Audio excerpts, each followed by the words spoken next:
Lucas. Seja muito bem-vindo. Vamos iniciar os trabalhos, então. Vamos lá.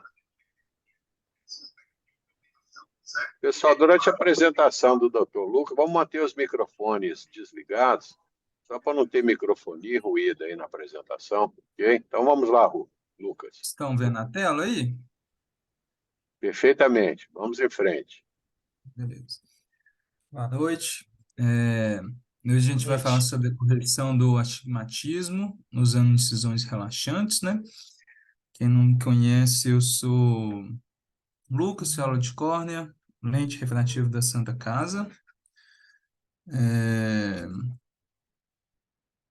Vamos lá, então. O astigmatismo, né, ele, quando secundário a alguma cirurgia, ele é impactante tanto para o paciente quanto para o médico, né? Isso pode trazer alguma insatisfação dos dois, e dependendo da irregularidade, do grau, isso pode até dificultar a correção, um alívio com os óculos ou com uma lente de contato. Então, a gente sempre buscou alguma forma de tratamento para isso, né? Então, algumas formas de tratamento podem ser o uso de óculos, lentes de contato intraoculares, laser, né? E as incisões relaxantes, que vão ser o tema da aula hoje. Incisão relaxante é um negócio bem antigo, né? É um negócio novo, já tem descrito, mesmo antes dessas datas aqui que eu vou falar hoje, mas antes disso já tinha relatos disso, alguns experimentos. Eu trouxe só duas citações aqui, uma de 1974, mostrando um autor que usava um terço ou metade do estroma corneano nos meridianos mais curvos, e um outro comprovando uma redução de 10 dioptrias para 5,75 dioptrias, fazendo as incisões. E como que elas são feitas mesmo, né? Elas atuam reduzindo o astigmatismo residual, que ocorreu por alguma cirurgia ou algo assim, por meio de um aplanamento desse meridiano mais curvo. Então, ela é feita sob anestesia tópica, geralmente é guiada pela topografia, né? As incisões poupam a zona óptica, geralmente os 5 milímetros da zona óptica. Elas podem ser associadas ou não com sutura das incisões, que elas podem, às vezes, aumentar mais esse efeito que ela pode dar. E ela tem maior efeito quanto mais profunda ela é, quanto maior a incisão, quanto mais central ela é, e geralmente ela é mais estável em pacientes mais velhos, né?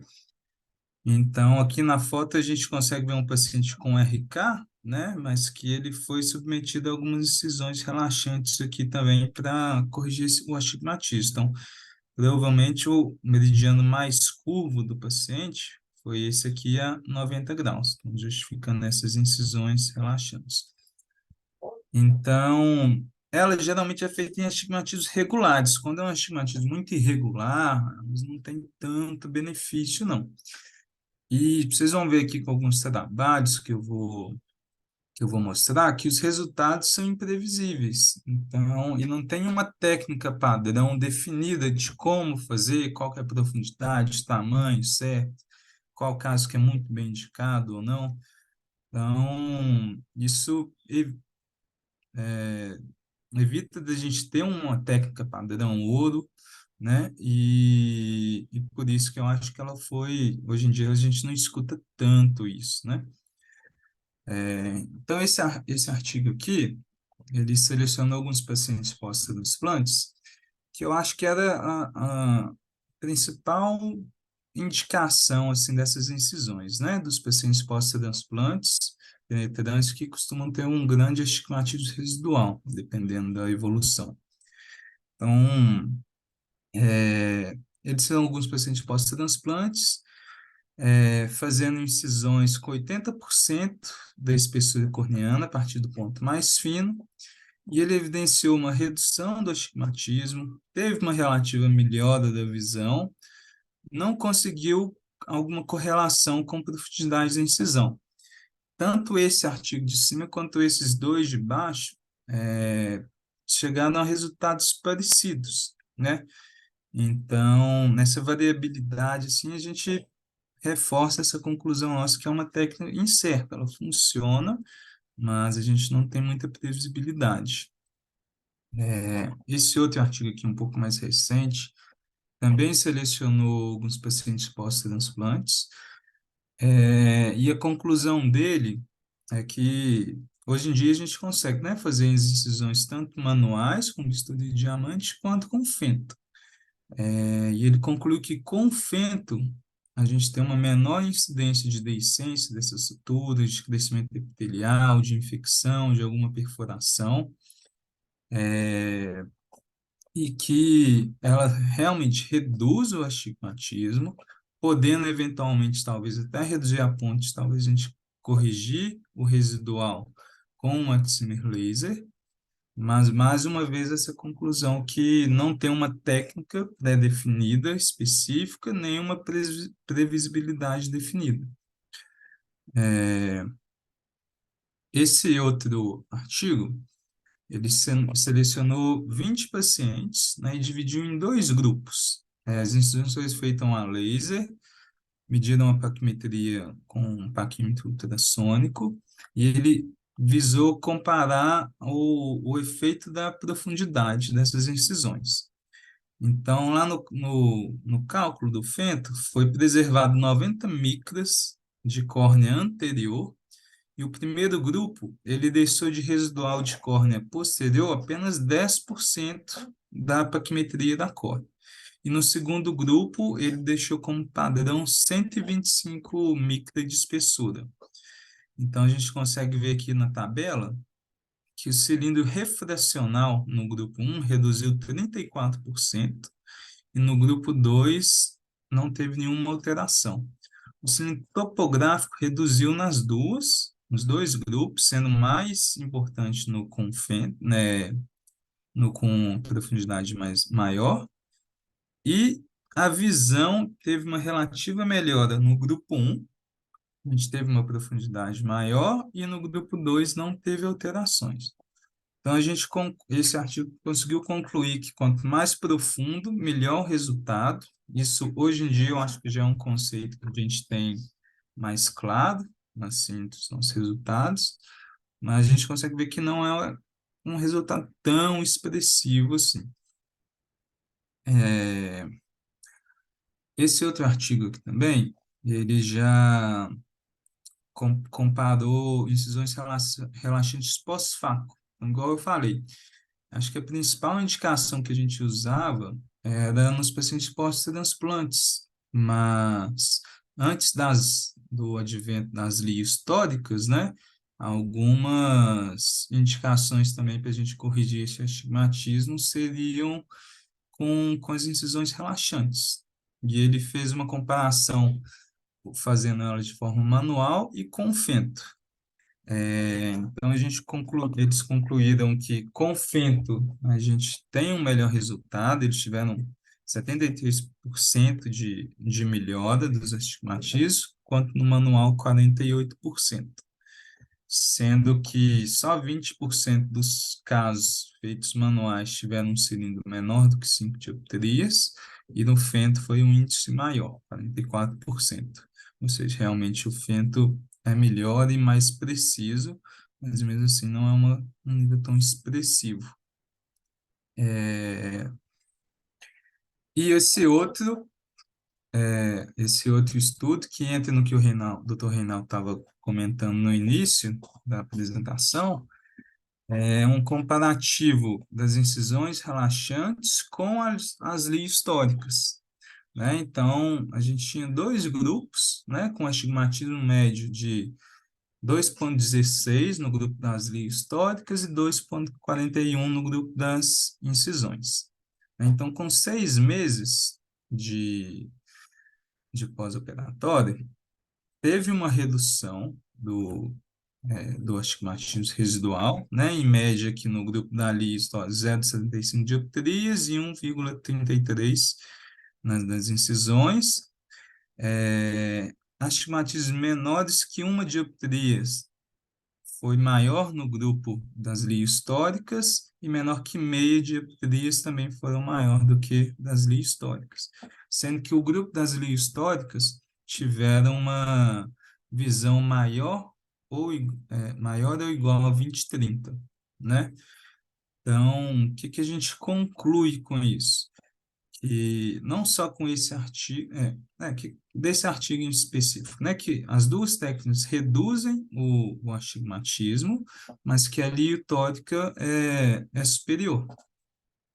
Então, para concluir, é uma aula mais curtinha mesmo, mas a gente vê que as incisões relaxantes, ela tem sim um resultado, mas não é nada previsível. A gente tem uma previsibilidade muito maior com uma litórica, um cálculo muito mais preciso, que talvez seja por isso que essas incisões a gente não ouve tanto falar mais sobre elas.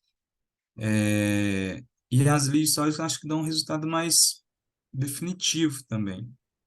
Eu não vi nenhum artigo comparando isso, mas por experiência própria aqui no nosso departamento, em algumas topoplastias que a gente já fez de pós-transplante, a gente realmente vê essa melhora, mas eu fico uma coisa mais instável. Melhora e depois tende a voltar, aí fica alterando um tempo, então realmente não é algo muito previsível. No mais é isso. Se alguém tiver alguma dúvida. Perfeito, Lucas. Muito bom a sua apresentação. Pode fechar aí sua apresentação, PowerPoint, por favor. Então, pessoal, com relação à incisão relaxante, o que eu quero comentar com vocês é o seguinte. Vocês estão me ouvindo bem? Parece que minha imagem está travada aqui. Vocês estão me Não, ouvindo? pode falar, tá ok, Ronaldo. Está travado, né? Mas é o seguinte, incisão relaxante, mesmo a gente seguindo um nomograma, existem vários nomogramas aí no mercado para incisões relaxantes. Quando eu fazia muito transplante, há 20 anos atrás, eu comprei um aparelhinho na academia americana que chamava a Stigmaton, que era um aparelhinho vendido pelo Lindstrom, e ele tinha um nomograma, ele vinha com as lâminas, era um aparelho que nos auxiliava para realizar incisões relaxantes, principalmente pós-transplante penetrante. O que eu achava na época é que o resultado era assim muito imprevisível. Muitas vezes a gente queria corrigir 3 dioptrias. Vocês estão me ouvindo bem, pessoal? Sim. Alô? Sim. Pode Né? falar, não, tá ok. Então, na realidade, o astigmatom ele era um aparelho meio imprevisível, que eventualmente, se a gente precisasse corrigir 3 ou 4 dioptrias, muitas vezes corrigia metade e o resultado era realmente não tinha a precisão que a gente desejava. Quando surgiu o laser, eu já até comentei isso com vocês anteriormente, e eu, na época, eu era assistente lá do Gilberto, no departamento de córnea, ainda nem existia o departamento de cirurgia refrativa, eu gostava de fazer o ajuste fino dos meus transplantes penetrantes, tanto na parte esférica quanto cilíndrica, com o PRK. E eu, na época, eu achei que a solução para melhorar os resultados em transplante era PRK. Eu fazia PRK em praticamente quase todos os casos. E o resultado inicial era muito bom, porém, o que eu observava era uma certa regressão do resultado do efeito cirúrgico ao longo do tempo. E uma das conclusões que eu cheguei é que realmente aquele paciente transplantado, principalmente transplante penetrante, a córnea realmente ela não se estabiliza ao longo do tempo. Então, muitas vezes a córnea vai, devido até às próprias propriedades da bioelasticidade da córnea, a córnea vai mudando a sua refração e muitas vezes aquele resultado de correção cilíndrica que a gente tem no começo, ele não permanece com o tempo. Esse foi o motivo de eu abandonar o PRK para correção de astigmatismo pós-transplante penetrante. Com relação ao LASIK, o Reinaldo já até comentou anteriormente, eu sou um pouco temeroso em fazer LASIK pós-transplante, porque a gente sabe que aquela sutura é uma sutura que, na realidade, ela não cicatriza nunca. Então, dependendo da pressão intraocular do vácuo, do equipamento, do mixerato, você pode ter uma deiscência de sutura e pode, eventualmente, chegar com um botão com o olho aberto e com um botão na interface e ter que fazer um novo transplante penetrante. Então, eu, pessoalmente, nunca me senti confortável em fazer LASIK, seja com lâmina, seja com feto segundo, pós-transplante penetrante. Esse aparelhinho, o astigmatoma, ele era um aparelho interessante. Eu emprestei ele para algum fellow lá, algum assistente da Cólica, eu não me lembro quem é. Esse aparelho sumiu. Infelizmente, ele não está mais disponível aí no mercado para compra. E desde que o Fente segundo surgiu e a gente com a possibilidade de fazer incisões relaxantes com o Fente segundo, que é uma técnica bem mais previsível, praticamente sepultou o astigmatoma.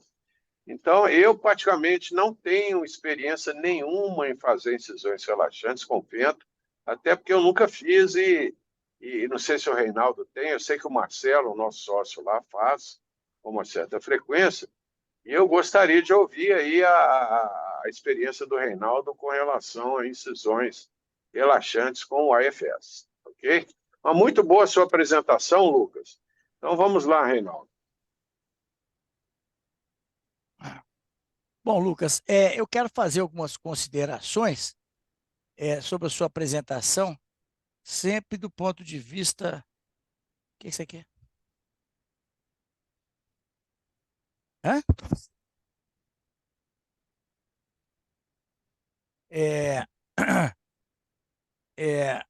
Algumas considerações aqui, porque eu achei,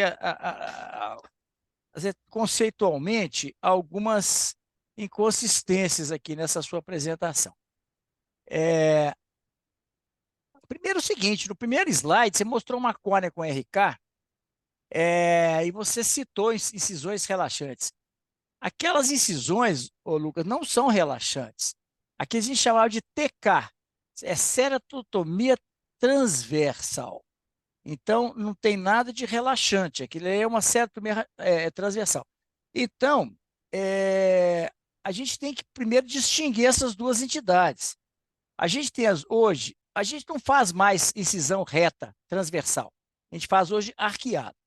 Então, nós temos que distinguir a ceratotomia arqueada, que se faz na córnea transparente, e as incisões limbares relaxantes, que você faz em torno de 0,5 milímetro do limbo, ou mais frequentemente, a 0,5 milímetro da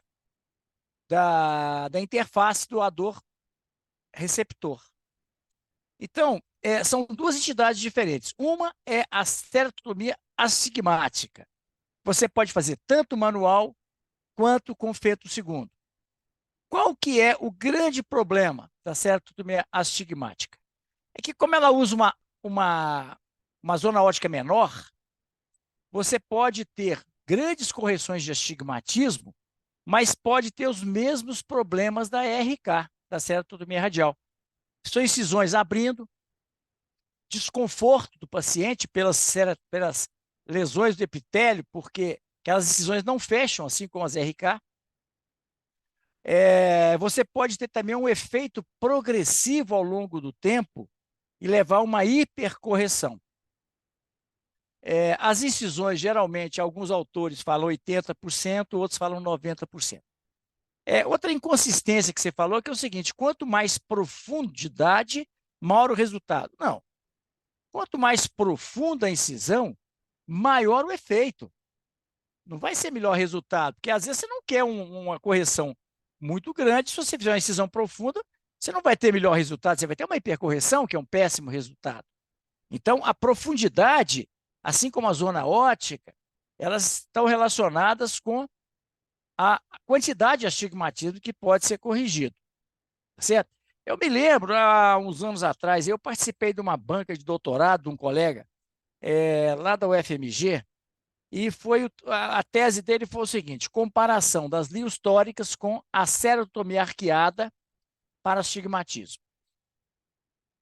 Um trabalho muito bem feito, mas ele tinha um erro vamos dizer, de princípio.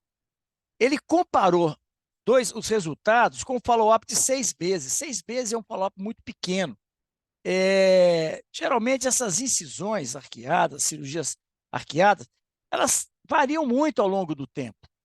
Agora, nesse trabalho, houve uma semelhança de resultado entre as lentes tóricas e as incisões arqueadas. Mas a gente sabe que, via de regra, você tem melhor reprodutibilidade com as lentes tóricas que com as incisões, né? Principalmente incisões manuais. Bom, outra coisa também que é importante na sua apresentação, quando você falar assim, a incisão com fento deu melhor acuidade visual, 20/30, outro. Sempre cite o seguinte, isso é a melhor visão corrigida. Esses pacientes, eles vão continuar precisando de óculos. Apenas você ganha linha de visão com correção. Tá certo? Hora nenhuma você falou que tinha correção. São todas com correção. Tá certo? E hoje é o seguinte, alguns autores acham o seguinte, quando você faz uma incisão manual, você está fazendo arte. Porque realmente é uma obra de arte você fazer uma incisão curvilínea, numa profundidade adequada, numa extensão em graus de arco, né, que varia, quanto maior o arco, maior a correção. Então, isso é mais arte. Quando você faz com fento, isso é mais ciência, porque a reprodutibilidade, uma técnica é boa quando ela não depende do cirurgião. A cirurgia laser é uma cirurgia muito boa, porque ela praticamente não depende do cirurgião. Se 10 pacientes forem submetidos ao mesmo grau, por cirurgiões diferentes, o resultado deve ser muito próximo. Então, isso faz a técnica ser boa, né? Da mesma forma, né? Quando você é diferente, por exemplo, de uma cirurgia de catarata, se é um cirurgião, exímio cirurgião, ele vai ter sempre um resultado muito bom. Se não for um exímio cirurgião, ele pode ter inconsistência nos resultados. Você não sabe calcular uma lente, ou seja, existe uma série de variáveis aí, diferentemente do Exmer, que se você planejou adequadamente, o resultado independente do cirurgião será o mesmo. Isso foi feito, inclusive, um trabalho, né, em São Paulo, com residentes. Eles compararam os resultados de 1.000 cirurgias realizadas por residentes com cirurgias realizadas pelos preceptores. O resultado foi a diferença foi muito pequena. A única diferença foi um índice de complicações maior com os residentes, o que era de se esperar. Então, quando a técnica não é cirurgião dependente, a técnica se mostra muito confiável. Mas, no mais, eu achei que foi interessante a sua apresentação e fico essas considerações aí apenas do ponto de vista pedagógico. Se você quiser fazer algum comentário, Lucas, fica à vontade, tá? Se alguém quiser comentar também. Não, perfeito, Reinaldo. Ok? Tá. Então, é o seguinte... Reinaldo, Ah, antes de você partir aí para a parte 2, você tinha me perguntado a respeito do Congresso de São Geraldo. E, na sim, realidade, assim, nós tivemos aí semana passada o Congresso Nacional de Minas, que é o Congresso do Hospital São Geraldo, que é um evento tradicional realizado todo ano. E uma coisa que eu estranhei foi a ausência dos nossos fellows durante o evento. Na realidade, dentro do calendário da oftalmologia mineira e brasileira, o Congresso São Geraldo é um congresso que sempre é realizado em novembro, e nós realmente comemos mosca, e porque deveríamos ter incentivado os nossos fellows a participarem desse evento. E eu participei lá, principalmente do evento na parte. Eu participei também de algumas atividades na parte de refrativa e de retina e catarata, mas isso não é bem nossa praia aqui. Então, você tinha me perguntado a respeito do que eu vi de novidade lá durante o módulo de refrativa. O módulo de refrativa foi coordenado lá pelo Fred Picalho, que é o coordenador da refrativa da UFMG, e também o Marconi Santiago, que esteve com a gente aqui. Então, o que eu vou resumir para vocês, não teve novidade absolutamente nenhuma, mas eu vou resumir para vocês. Nós tivemos lá uma interação, um bate-papo, uma discussão bastante interessante, e uma das coisas que ficou definida lá é o seguinte: pós-operatório de cirurgia refrativa PRK. O que realmente melhora em termos científicos, já comprovados, é a codeína, ou seja, o paciente que toma codeína numa dosagem adequada, sublingual, 6 em 6 horas ou de 4 em 4 horas, nas primeiras 48 horas, ele relata realmente menos desconforto do que o paciente que não usa a codeína.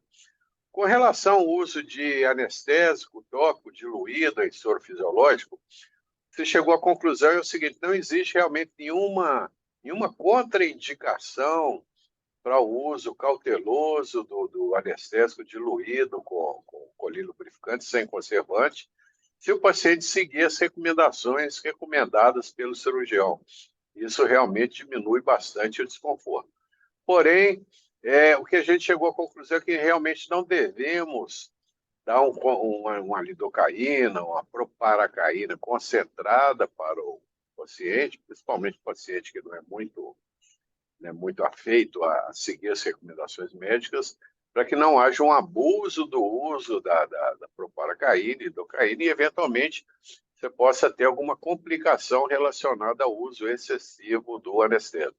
Estou comentando isso porque eu particularmente, eu uso de rotina a lidocaína diluída em anestésico com ótimos resultados. Já o Lucas, meu assistente lá, o Lucas, já a teoria dele é diferente. Ele prefere dar um frasquinho de lidocaína para o paciente usar bastante moderadamente os primeiros 2 a 3 dias. Então, você chegou à conclusão que realmente funciona, mas se o paciente usar a lidocaína abusivamente, eventualmente nós podemos ter complicações relacionadas aí ao uso excessivo. Com relação ao tratamento Streamline, que você chegou, inclusive o Fred Bicatti tinha pedido para eu preparar essa aula, e ele me ligou alguns dias antes, que a doutora Laila, que foi minha fellow na Refrativa, alguns anos atrás, ela preparou a tese dela de doutorado, orientada pelo Marconi Santiago, foi justamente com relação ao tratamento transepitelial Streamline. E a conclusão que nós chegamos é que, realmente, o Streamline, em termos de repitelização da córnea, ele realmente ele é mais... A repitelização se processa de uma maneira mais rápida, ao invés do debridamento mecânico ou com álcool, até pelo fato da gente evitar a queimadura química pelo álcool. Mas com relação ao limiar doloroso, não existe nenhum estudo que comprove que o PRK transepitelial ele é menos desconfortável para o paciente do que o PRK convencional. Com relação ao tratamento topoguiado, que no nosso laser se chama Contura, o Marconi relatou que ele usa com bastante frequência e que os resultados que ele tem são muito bons. Uma coisa que nós discutimos lá, que ficou bastante clara, é que realmente o tratamento topoguiado, ele só tem a justificativa para ser usado se você tem um paciente que tem aberrações corneanas não relacionadas a ectasias corneanas, ou seja, paciente que tem ceratocone incipiente ou não, manifesta ou não, e tem degeneração marginal pelúcida, ele não é um bom candidato para o tratamento topoguiado. É um tratamento que se presta para aquele paciente pós-trauma, que tem uma aberração corneana pós-trauma ou que foi submetido a uma cirurgia refrativa há muitos anos atrás com zona óptica pequena, na época que não existia os tratamentos já com uma precisão e muitas vezes zona óptica pequena. Então, esses pacientes eles podem se beneficiar do tratamento topoguiado. Mas foi unanimidade lá que realmente não existe indicação nenhuma de se realizar tratamento topoguiado em paciente portador de ceratocone, manifesto ou incipiente. Então, basicamente, isso foi o que nós concluímos lá, Reinaldo. E se você depois puder convidar o Gustavo para ele falar lá a respeito do módulo de catarata, lá, o que ele viu de novidade, e puder relatar isso aqui para a gente, vai ser bastante interessante. Tá? E eu encontrei lá com o Reinaldo Cieiro Júnior, lá em algumas situações, ele participou também bastante lá dos módulos de glaucoma. Se o Reinaldo, dentro da agenda dele, se ele puder relatar para a gente, fazer um update aí dos tratamentos mais atualizados em glaucoma, vai ser bastante interessante. Até porque semana passada, não sei se você está sabendo, nós tivemos aí um Globo Repórter aí com relação a tratamentos em oftalmologia e foi abordado lá os assistentes de glaucoma de uma maneira que a Sociedade Brasileira de Glaucoma achou que não foi a mais adequada e a mais didática. Então, seria até interessante, como isso é um assunto que está repercutindo muito aí no CBO e na SBO. O que é que falou, Arnaldo? Eu não entendi. que Na que foi realidade é o abordado lá? seguinte, a semana passada teve um Globo Repórter lá da Rede Sei. Globo, que foi sobre visão.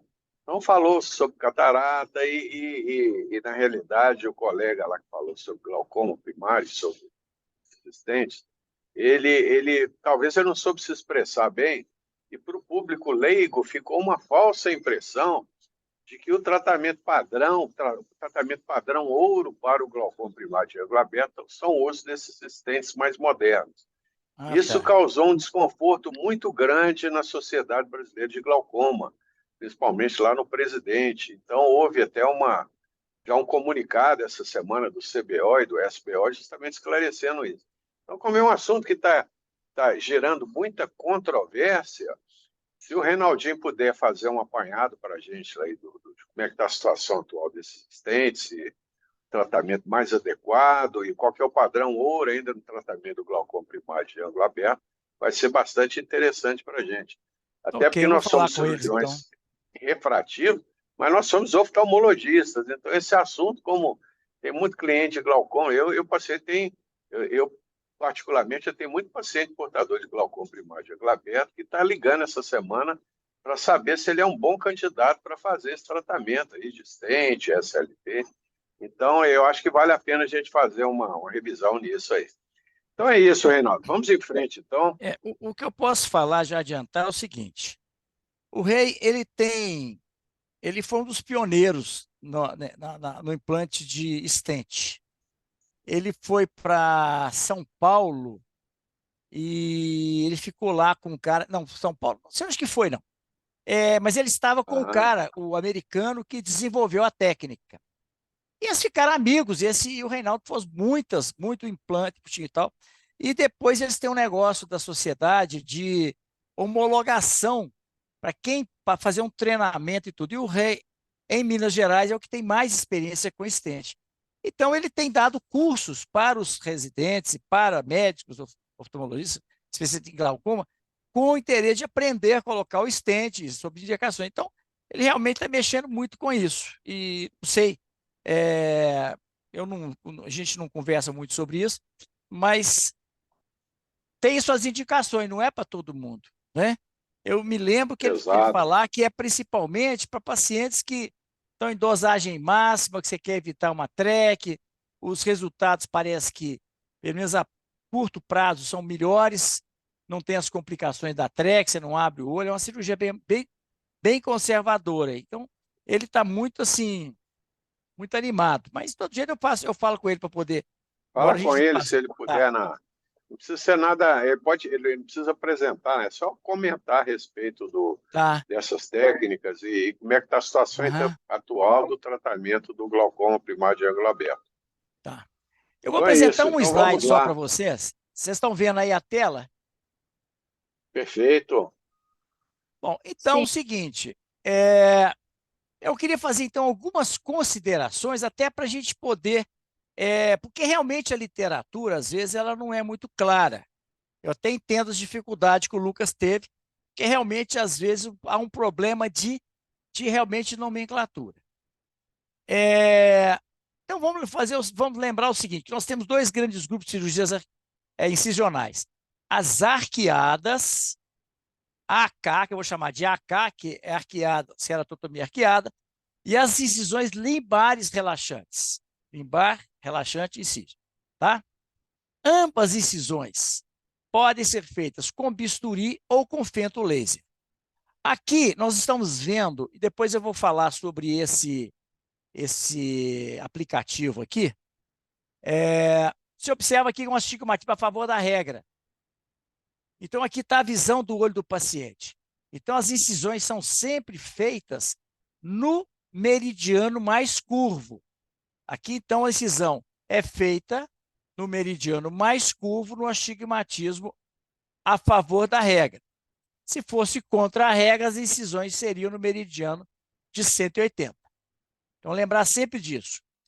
Outra coisa, incisões incisionais, seja arqueada, seja relaxante, limbar, quando eu falar relaxante, gente, é limbar, sempre só se justifica em astigmatismo regular. Se ela já não tem previsibilidade num astigmatismo regular, num astigmatismo irregular é menos previsível e não tem indicação. Lembrar que essas incisões, como o Lucas falou, já são feitas há muito tempo. Vocês sabem quem que desenvolveu, pela primeira vez, publicou um trabalho sobre incisões arqueadas? Você sabe, Arnaldo? Quem foi o primeiro cirurgião oftalmológico? Um cara muito conhecido. Será que foi o Barraquê? Não, um pouquinho antes do Barraquê. E na década, no século XIX, 1850 mais ou menos, Schütz, aquele mesmo alemão que desenvolveu aquele tonômetro mecânico, né? Eu até doei um lá para o museu lá das Ciências Médicas.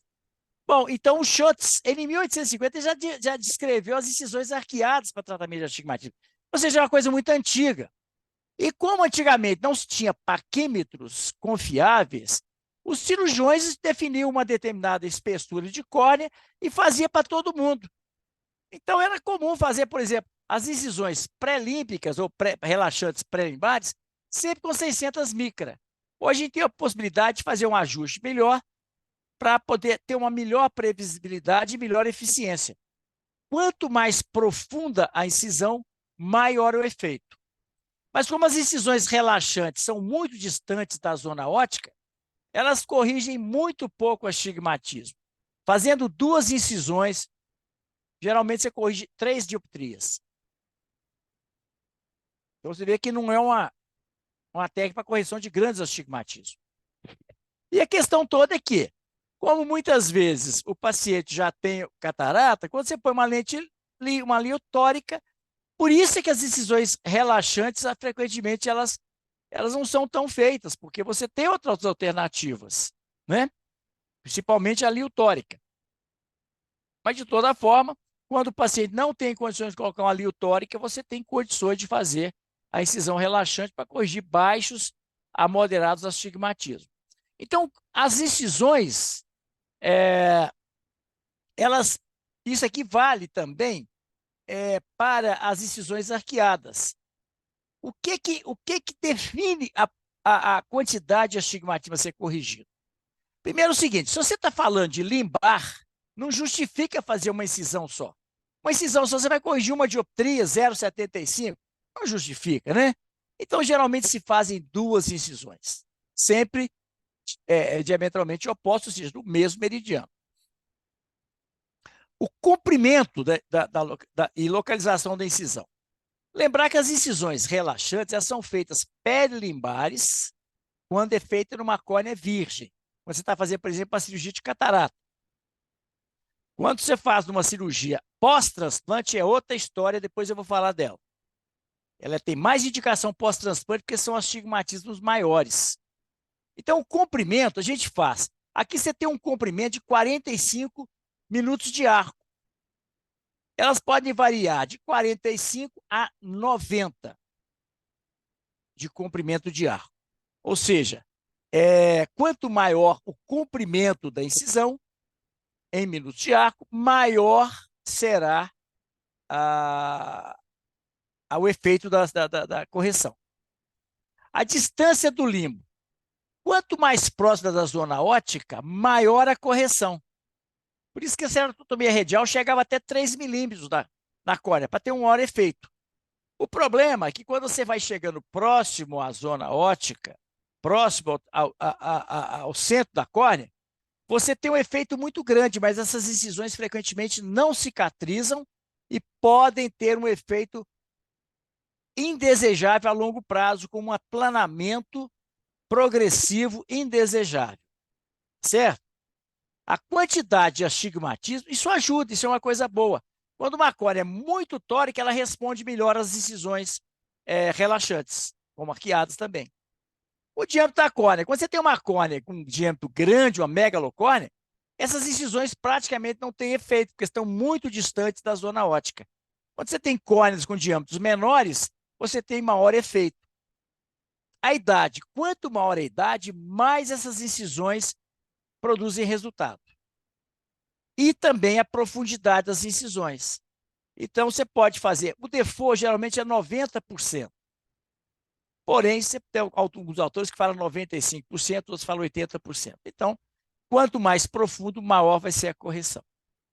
A previsibilidade, gente, é menor do que a lente tórica. Os nomogramas mais utilizados são os dos Duchamp e o Donenfeld. Eu vou falar sobre eles depois. A marcação do eixo mais curvo, isso aqui é muito importante. Faça sempre a marcação com uma caneta de gessiana na lâmpada de fenda, em ortostatismo, porque se o paciente tiver uma ciclotorção, você vai marcar errado quando o paciente estiver deitado e você pode ter um resultado menos previsível. As incisões com fento são realizadas em córea clara. A gente sabe que quando você tem uma cicatriz, o laser não faz a disrupção do estroma, entendeu? Porém, deve estar mais próxima, né, do limbo. Ela tem que estar um pouco distante do limbo. Agora, se você fizer essa incisão mais próxima do centro da córnea, você vai ter maior efeito. Mas essas incisões foram feitas para serem feitas na periferia da córnea. Bom, quando a gente fala da técnica da cerotomia arqueada com fento pós-transplante, aqui, gente, está a grande indicação do fento. Transplante, grande indicação do fento. Altos astigmatismos pós-transplante. Essa é a grande indicação da cerotomia arqueada, tá? Que não é considerada relaxante, ela é a cerotomia arqueada. As relaxantes são as limbares. Marca o epitélio. Então, veja, o paciente está com você na lâmpada de fenda. Você vai marcar o epitélio no eixo mais curvo, de acordo com a topografia. Vai pôr um pinguinho em cima, outro embaixo. Meça o diâmetro da córnea, ou melhor, do enxerto. Porque isso aqui é muito importante, porque quando você fizer o aplanamento, o menisco de aplanamento tem que ultrapassar o enxerto. Se não ultrapassar o enxerto, você não vai conseguir fazer a incisão no botão doador. E é nele que você tem que fazer. Aqui está um transplante mostrando as duas incisões feitas. Evidentemente que esse aqui era um astigmatismo contra a regra. Você observa que ela está próximo à junção doador-receptor. Então, você deve fazer a medida da espessura corneana nessa localização onde serão feitas as incisões, para você programar o fento, qual que é a profundidade das incisões. O software vai ser programado para você fazer a 0,5 milímetro da margem do enxerto no botão doador. Agora, a quantidade de correção vai depender da extensão. Aqui você tem uma incisão de 45 de arco, 40 graus de arco. Se você tiver 90, que vai vir daqui até aqui, você vai corrigir muito mais. Então, existem nomogramas que dizem o seguinte: quando você tem um astigmatismo menor, observa, menor assim, né? 6, é um grande astigmatismo, mas menor que 6, você faz 60 graus de arco. Quando você tem de 6 a 10, 75. Quando você tem maior que 10, você faz 90, você faz tudo isso aqui, ó. De 6 às 12, uma incisão dentro do botão doador, para que você possa corrigir o astigmatismo. Então, pós-transplante, principalmente, pode ser lamelar ou transplante penetrante, você pode corrigir altos astigmatismos, coisa que você não corrige nem com faco, ou melhor, nem com laser, com excimer laser, LASIK, PRK, você não corrige. Então, a melhor alternativa são as incisões arqueadas com fento, laser de fento segundo. A incisão intraestromal, você pode fazer, como a gente faz um anel, você pode fazer uma incisão intraestromal, mas ela ainda tem menos efeito e é limitada abaixo da estigma. A grande vantagem é que você não tem complicações com a incisão, porque a parte anterior do estroma não é feito a ablação, né? A cerotomia arqueada é realizada com bisturi a 95% do local. Tem autores que falam para você fazer com uma espessura fixa. Outros já acham que você deve medir. Eu acho que faz sentido você medir a espessura da córnea naquele local e medir lá, seja 80, 90, 95, quanto mais você quiser corrigir, mais profunda. Lembrando que você pode fazer arqueada com fento. Não estou falando aqui de transplante. Você vai fazer numa zona ótica de 6 a 8 milímetros, não deve fazer em zonas óticas menores, porque você vai ter problemas de gerar astigmatismo irregular, correção progressiva, etc. Bom, lembrando que a cirurgia, a cerotomia arqueada, ela corrige melhores astigmatismos quando você reduz a zona ótica. Porém, você pode induzir astigmatismo irregular, hipercorreção tardia, risco de perfuração, porque a cólica vai ser bem mais fina, né? E a gente geralmente é pouco utilizado. A gente faz essas incisões, o ideal é fazer pós-transplante, onde você tem os maiores astigmatismos e maior desafio para a reabilitação visual. Então, aqui está mostrando que é reservada para astigmatismos consecutivos ao transplante de córnea lamelar ou penetrante. A incisão é feita a meio milímetro da córnea doadora, como eu falei, e a extensão da incisão ela vai variar de acordo com a quantidade de astigmatismo. Aqui mostrando um OCT, mostrando a incisão feita dentro da córnea doadora e aqui a interface doador-receptor. Bom, gente, então vamos falar do que é o mais interessante dessa aula, que é que nós temos um nomograma online, que é isso aqui. Vocês anotam aí, ó. https://lricalculator.com. Então, vamos entrar. Aqui nós estamos online, tem que estar online, porque esse aqui só está online. Você fazendo, entrando, você então vai cair nessa página. Você vai aceitar, senão ele não abre, e aí tá. Então, aqui está o nomograma. Esse nomograma, ele usa dois algoritmos. O de Donnenfeld e o de Nichamin, que é o mais usado. O Donnenfeld tem uma vantagem que o de Nichamin, ele leva em consideração também a espessura, por isso que ele é mais utilizado. Você tendo a espessura no local da incisão, vamos fazer aqui um exercício aqui. Quem quer me dar os dados aí para a gente poder fazer um exercício aqui? Vão falando aí os dados aí.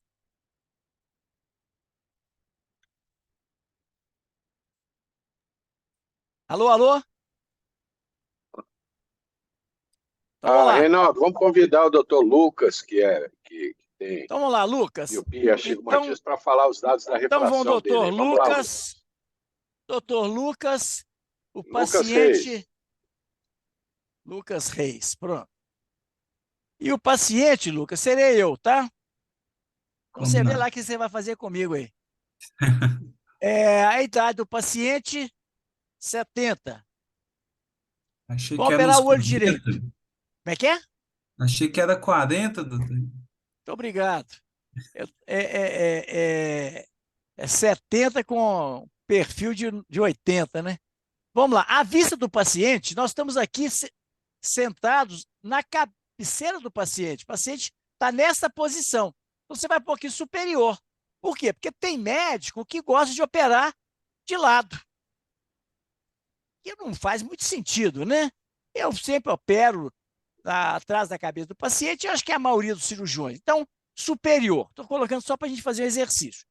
Se você ainda quisesse torcer mais o local da coisa, você colocaria de acordo com as horas do relógio. Ô Lucas, qual nomograma que você quer usar? Você quer usar o do Donnenfeld ou o do Nichamin? Do Nichamin que tem espessura, né? Também. Exatamente. É mais utilizado exatamente por isso. Como eu falei, não faz sentido você usar uma espessura de 600 micras para todo mundo. Vou lembrar que incisões lá no limbo, né? Aqui nós vamos, então, qual que é a ceratometria mais curva desse paciente? O K2 aí. Quanto que é? Fala 49. Lembrar que isso aqui não vale para astigmatismos irregulares. Se for um ceratocone, esquece, não é para esse caso. Então, podemos mudar, então. Então, vamos por 46, 6. Pronto. isso, E por o mais curvo, mais plano, quanto que é? 43. Você não quer fazer um astigmatismo mais Maior, agressivo, não, para a gente ver? uns 40, então, 41. 40, pronto. Olha aqui, nós temos 6 de astigmatismo. E qual que vai ser o eixo desse astigmatismo? Você tem que pegar o eixo da refração, que é o eixo do K mais plano. Qual que é? Aqui ele está falando que é usar o K mais curvo. Qual que é que você vai colocar lá? Ele mesmo já vai calcular o mais plano. Considerando a refração de 180, né? Então, mais curva, 90. 90. Então, astigmatismo a favor da regra. Ok? Isso. Agora, qual que é a espessura da córnea? 550. 550. Uma córnea fina, hein? Bom, não tem incisão de Faco. Aqui nós não estamos falando do astigmatismo induzido pelo cirurgião. Não estamos falando da incisão de Faco, não é? Então, vamos calcular. Então, tá aí. Olha que legal. Você vai fazer uma incisão, então, com um arco de 70 graus em cima e embaixo, para, aqui está mostrando, ó, 6 de astigmatismo, 2 incisões relaxantes limbares. O astigmatismo residual, olha quanto que está programado aqui, 3. Ou seja, você tem 6, vai corrigir 3. Olha como que as incisões relaxantes limbares são pouco eficientes em corrigir altos astigmatismos. Aqui está mostrando o seguinte, se você tem uma paquimetria de 550 no local, no limbo, você deve fazer a incisão com laser com uma profundidade de 495. 495 aqui deve ser o quê? Uns 95%, ou 90%. A incisão, o tamanho da incisão vai ser 70 graus, né? O tratamento vai corrigir 3. Aqui está mostrando, então, o planejamento que você vai fazer. Isso aqui, então, é muito interessante para a gente poder ter uma... Né? A gente faz isso aqui, imprime, você tem, então, isso lá na hora da cirurgia, você tem lá o planejamento para você não ter erro, levar tudo já escrito. Nós vamos fazer o seguinte, no próximo dia de cirurgia, no próximo dia de cirurgia não vai ser impossível, porque a doutora Carolina tem, eu acho que 10 olhos para fazer lá, quarta-feira. Olha que maravilha, gente. Olha como é que 12 ela... olhos. 12? Olha só. Que maravilha. Gente, olha, eu não sei de onde que ela está arrumando tanto paciente, mas isso vale o entusiasmo, mostra que ela está realmente levando muito a sério esse fellowship. Isso é muito legal. Então, ela vai estar preocupando a manhã inteira. Então, no outra quarta-feira, a gente faz, então, uma simulação lá no Fento sobre essas incisões arqueadas e incisões límbicas relaxantes.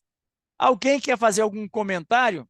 Esse nomograma aí, gente, ele está disponível online, ok? Perfeito, Reinaldo. Vamos agora ouvir os comentários do Dr. Cláudio Cury. Vamos fechar aí com Vamos chave lá. de ouro. Dr. Cláudio está online? Boa noite, Cláudio. Tudo bem, gente? Oi, Cláudio, tudo bom, filho? Certo. Não, legal, bacana a apresentação. O que eu tinha de observação também, que eu tinha achado que faltou na apresentação, eram os nomogramas, né? Existe um terceiro que é de Solomon, que é mais para os lasers, só para a incisão feita com laser, não inclui com bisturi, com lâmina.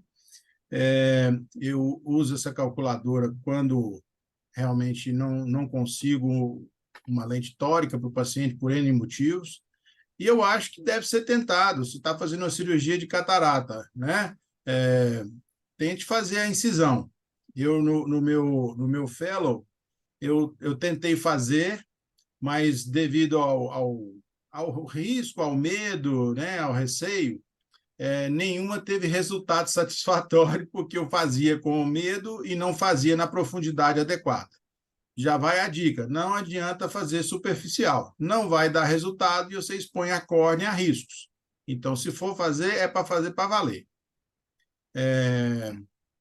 Aqui, ó, colaborando aqui, ó, com o que o Cláudio está falando, deixa eu dar um zoom aqui. Olha a profundidade da incisão, gente. Olha aqui. É lá mesmo, é quase lá na DCM. Se você fizer a incisão 50%, não traz benefício nenhum. Então, as incisões têm que ser realmente profundas. Isso acontecia muito com a RK. A gente ficava com medo de perfurar, fazia uma incisão mais...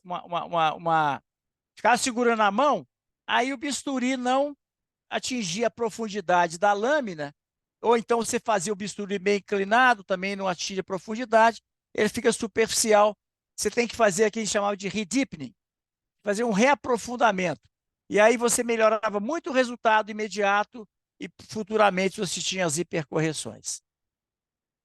Aí, uma dica, professor, para os meninos começarem a fazer, eu sempre, quando vou fazer uma catarata, eu gosto de fazer aquela incisão, aquele groove inicial, né, no limbo ou perilimbo, para poder depois começar a fazer a minha incisão triplanar sempre que possível.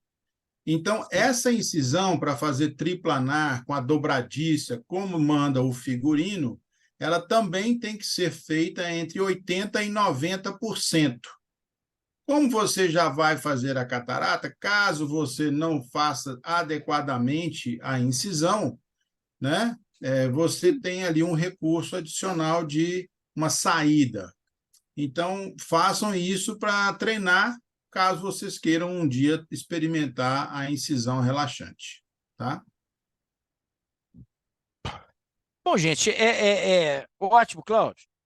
Eu acho que é o seguinte, é Perfeito, um Cláudio. assunto que a gente, como eu falei, a gente atualmente está fazendo pouca cirurgia incisional, porque a gente tem a lente tórica. Agora, gente, pós-transplante, paciente pseudofácico, gente, aqui é o caminho.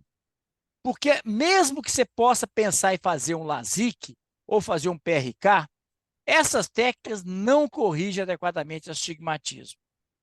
Então, eu realmente não sou... Eu já fiz muito LASIK e já fiz muito PRK pós-transplante. E eu nunca tive uma abertura da incisão. Eu já tive abertura da incisão tentando colocar anel manual. Realmente foi dramático, porque quase que o botão saiu na minha mão. Então, mas assim, com LASIK, eu não sei se porque a pressão ocorre em todos os meridianos da interface, da interface doador-receptor, nunca tive um problema.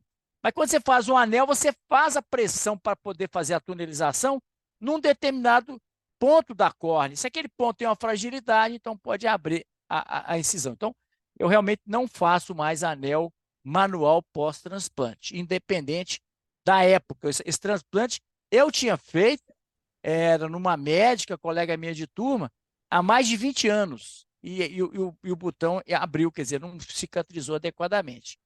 Então, aqui mostrando que quando a técnica é feita, observe que a incisão arqueada, ela é longe ela está na córnea, no botão doador. Nós não estamos falando aqui de incisão relaxante, nós estamos falando lá no limbo. Então, nesse caso aqui, a gente pode corrigir altos astigmatismos dependendo da extensão da incisão. Tá certo? Eu estou aqui esperando aparecer algum paciente lá na clínica com um astigmatismo alto para a gente poder fazer uma incisão arqueada com o Fenton. Vamos ver se aparece aí. Se vocês tiverem algum paciente aí pós-transplante com um astigmatismo alto, seria interessante vocês selecionarem esse paciente para a gente poder fazer a cirurgia arqueada, a cerectomia arqueada com o Fenton. Bom, gente, era isso que eu queria trazer para vocês. Parabéns, Lucas. Perfeito, Reinaldo. Muito boa semana aula do que Lucas. vem. Reinaldo, eu quero, antes da gente passar para o cronograma da semana que vem, eu queria só lembrar o seguinte, pessoal. Aquele paciente que eventualmente foi implantado uma lente monofocal ele ficar lá com residual de menos 1,5, menos 1,75/90, a gente tem que agradecer a Deus por essa pequena metropia, porque isso vai lhe possibilitar uma qualidade de visão excelente para a visão, principalmente visão intermediária. Então, aquele paciente que... Eu não me recordo de nenhum paciente que tem uma refração presbita com plano menos 1,5/90, que eu tenha prescrito um óculos, que ele usa os óculos. Então, realmente, essa refração menos 1,5/90, menos 1,75/90, no pós-operatório de catarata, ela é uma bênção, porque o paciente ele vai ter uma visão intermediária bastante satisfatória, e realmente não faz sentido a gente corrigir pequenos astigmatismos contra a regra. O professor Fernando Trindade falava isso há 40 anos atrás, que se você conseguir uma refração de plano menos 1,5/90, agradeça, porque realmente o paciente vai ficar muito satisfeito. Então é isso, Reinaldo, amanhã, 19h30, né? Amanhã, gente, como eu não tenho casos de... Os casos que eu tenho são casos muito antigos, são casos que eu fazia a TK, como eu falei com você, cetomia transversa, mas isso foi abandonado. Eu não vou mostrar casos de coisas que não... Eu não vou mostrar mais casos de pacientes, de técnicas que não são mais utilizadas, né? A gente pode falar de RK, porque os pacientes de RK ainda estão por aí, estão sobrevivendo aí. A gente, de vez em quando, tem que fazer uma cirurgia, tem que resolver uma metropia do pós-RK. Então, o que eu vou fazer amanhã? Nós vamos fazer aquele exercício, operar ou não operar. Ok? São casos realmente desafiadores e que a gente consegue exercitar o nosso raciocínio. Combinado, gente? Combinado. Alguém gostaria de fazer alguma pergunta aí para o doutor Lucas? A hora é agora. Então, boa noite a todos e amanhã, 19h30. Arnaldo, aqui, ó. Diga. Conhece esse vinho aqui? Esse vinho não, maravilhoso. Ele não está dando foco, Reinaldo. Não? Qual que é esse aí? Esse aqui é um alentejano. Não está dando foco, não. É um Põe perto de você, porque você está colocando ele muito próximo. Pois é, mas aí é o seguinte, esse vinho aqui, ó, se você quiser, vem para cá, para casa amanhã que nós vamos tomar outro. Não, eu amanhã estarei aí sábado estarei aí 1 hora para a gente degustar os melhores vinhos da adega aí do Cielo. Mas a aula é amanhã. A aula é amanhã. Não, mas estou te falando que sábado eu estou aí 1 hora. Conta comigo aí. Então. Falou, gente. Ó, boa noite, pessoal. Vocês, então. Valeu, gente. Obrigado, Cláudio. Até amanhã. Falou, obrigado, gente. Reinaldo. Um abraço. Obrigado, falou, Lucas. Gente.